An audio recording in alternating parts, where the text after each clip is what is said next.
À l'aide de cette capsule, nous traiterons du processus inflammatoire en 4 étapes.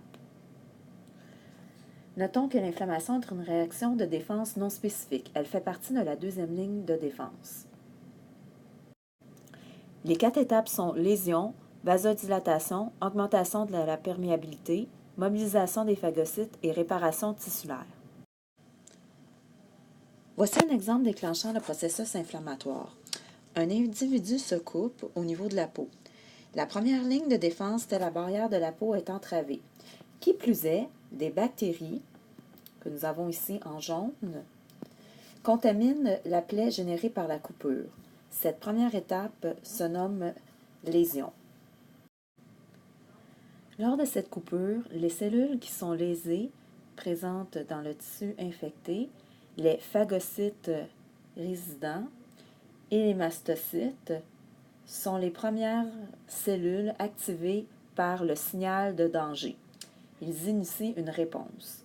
Cette réponse se traduit par la libération d'histamine et autres cytokines pro-inflammatoires, représentées ici par les petites molécules mauves. L'histamine provoque la vasodilatation.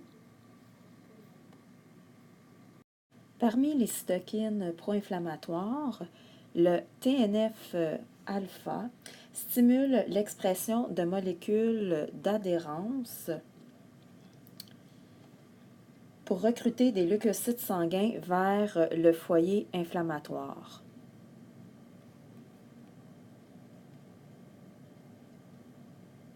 L'histamine et le TNF-alpha, qui sont des cytokines pro-inflammatoires produites par les différentes cellules, ont contribué à la deuxième étape qui est la vasodilatation et l'augmentation de la perméabilité.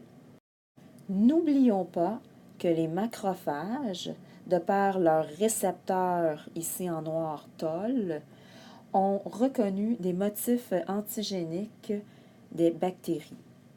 Suite à ceci, ils ont produit eux aussi des cytokines pro-inflammatoires permettant la vasodilatation et l'augmentation de la perméabilité. Les signes de l'inflammation, rougeur et chaleur, sont reliés à l'étape de la vasodilatation.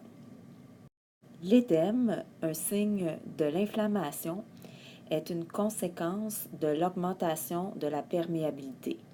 Nous voyons ici un afflux de plasma. Les prostaglandines, des cytokines pro-inflammatoires, vont activer les nocicepteurs. La douleur permet d'alerter l'individu.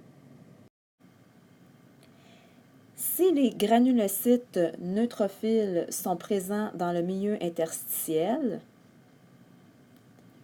c'est grâce à l'étape 2 du processus inflammatoire. Par margination et diapédèse, les phagocytes du compartiment sanguin se sont mobilisés vers le site infectieux. Ils effectueront de la phagocytose. Leurs actions contribueront à nettoyer la région lésée. Nous pouvons donc dire que la troisième étape de l'inflammation est la mobilisation des phagocytes. Les granulocytes neutrophiles seront remplacés avec le temps par des macrophages. Ce seront les macrophages qui prendront le relais pour effectuer la phagocytose. N'oublions pas que suite à la phagocytose, un macrophage présentera à sa surface le complexe CMH2 antigène, tel un policier qui cumule les preuves d'un méfait. Le macrophage agira comme une cellule présentatrice d'antigènes. Il sera dirigé vers un nœud lymphatique par un vaisseau lymphatique. Finalement, la dernière étape du processus inflammatoire est la réparation tissulaire. Cette étape peut s'amorcer compte tenu que toutes les substances nocives, donc les bactéries dans ce cas-ci, sont éliminées de la région. Notons que la capacité du tissu à se régénérer dépend du type de tissu. Sous l'action des cytokines produites par les macrophages activés, que nous voyons ici, les fibroblastes tissulaires se mettent à synthétiser des fibres de collagène.